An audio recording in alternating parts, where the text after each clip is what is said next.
Assalamualaikum warahmatullahi wabarakatuh. Sahabat beriman, Nabi Muhammad SAW adalah Nabi dan Rasul terakhir yang ditugaskan Allah untuk menyampaikan risalah langit kepada umat manusia. Agama Islam yang dibawa Nabi Muhammad adalah penyempurna dari agama yang dibawa para Nabi dan Rasul sebelumnya.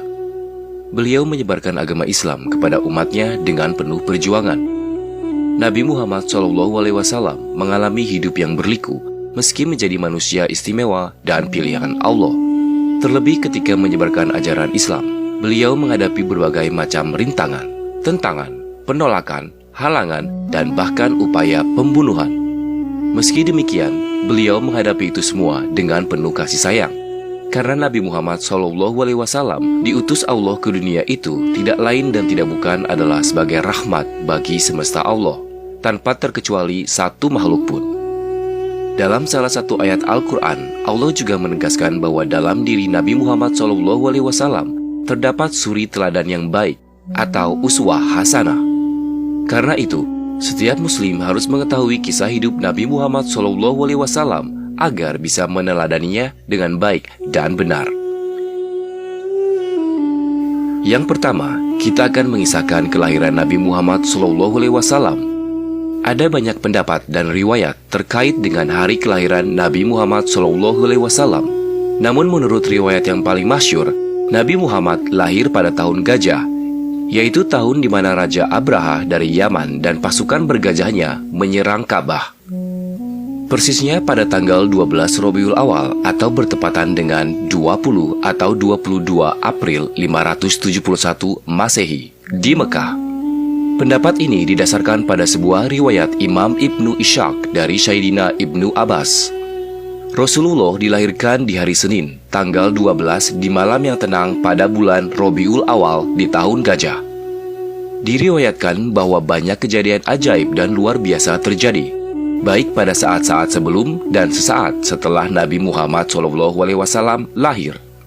Pada malam menjelang kelahiran Nabi, pintu-pintu surga dibuka lebar, pintu-pintu neraka ditutup rapat, dan ribuan malaikat turun ke bumi. Bulan terbelah, bintang-bintang bersinar terang, dan burung-burung yang penuh cahaya memenuhi rumah Sayyidah Aminah, ibunda Nabi Muhammad SAW.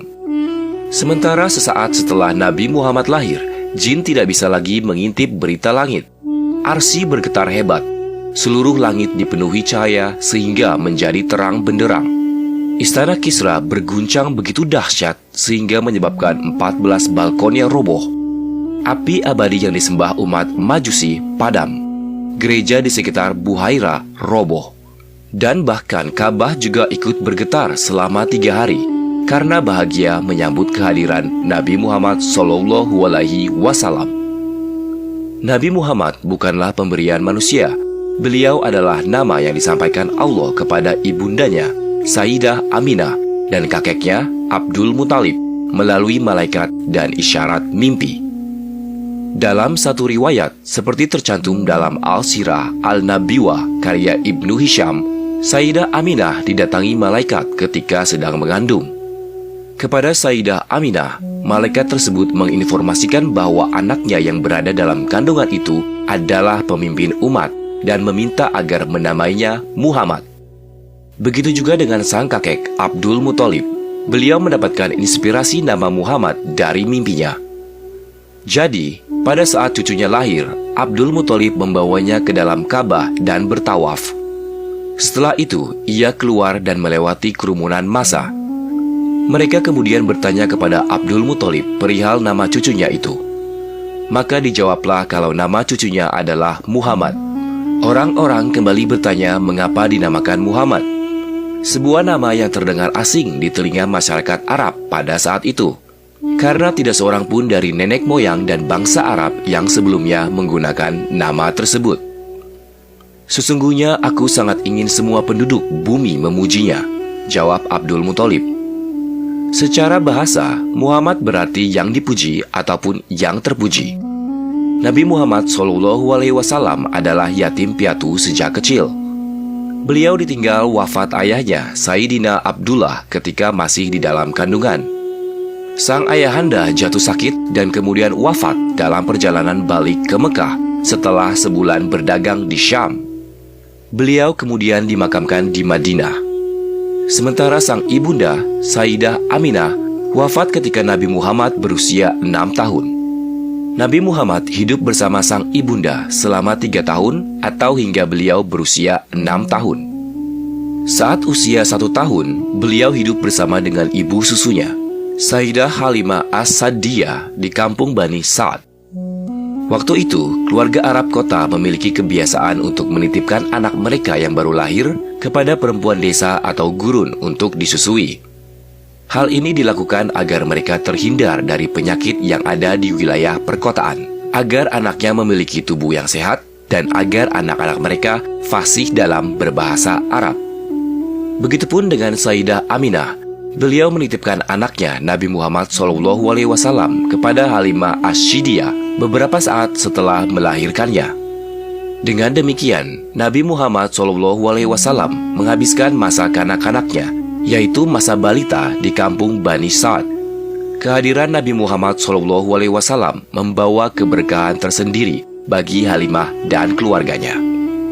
Setelah ada Nabi Muhammad SAW, kehidupan Halimah dan keluarganya menjadi lebih sejahtera karena hewan ternaknya menjadi gemuk-gemuk dan beranak banyak. Pada usia 6 tahun, Nabi Muhammad SAW kembali hidup dan tinggal bersama sang ibunda. Namun tidak berselang lama, beliau ditinggal wafat sang ibunda. Nabi Muhammad SAW kemudian diasuh oleh kakeknya, Abdul Muthalib. Tidak lama kemudian, kakeknya wafat dan Nabi diasuh oleh pamannya, Abu Thalib. Pada saat usia 8 tahun, Nabi Muhammad SAW mulai bekerja mengembala kambing milik orang kaya Mekah. Setidaknya ada 3 alasan mengapa Muhammad kecil akhirnya memutuskan untuk bekerja menggembala kambing. Yang pertama, membantu meringankan beban ekonomi Abu Thalib. Yang kedua, menggembala kambing tidak butuh modal. Dan yang ketiga, Nabi Muhammad senang berada di padang yang luas, karena di sana beliau bebas merenungkan segala sesuatu secara mendalam tanpa ada yang mengganggunya. Beliau menjadi penggembala kambing kurang lebih selama 4 tahun. Dan pada saat usia 12 tahun, beliau diajak Abu Thalib untuk ikut dalam kafilah dagang ke Syam. Sejak saat ini, beliau semakin menekuni dunia perdagangan. Hingga suatu ketika seorang saudagar kaya Mekah, Sayyidah Khadijah, membuka lowongan kerja bagi siapa saja untuk menjajakan barang dagangannya. Abu Thalib mendengar hal itu dan kemudian menawarkannya kepada Nabi Muhammad. Beliau pun menerima tawaran tersebut. Tugas pertama Nabi Muhammad adalah berniaga ke negeri Syam.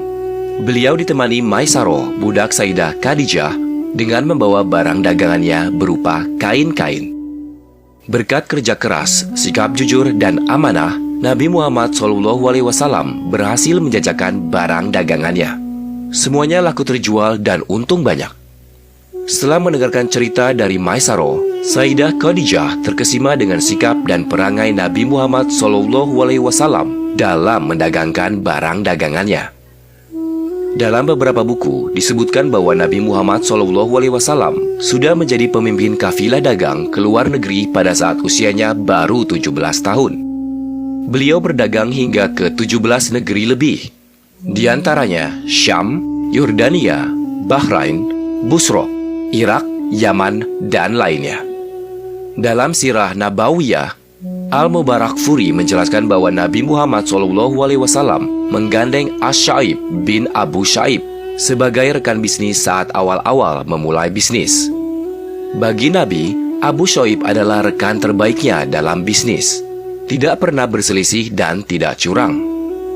Dan inilah sedikit kisah dan biografi Rasulullah SAW dari kelahiran sampai masa remajanya.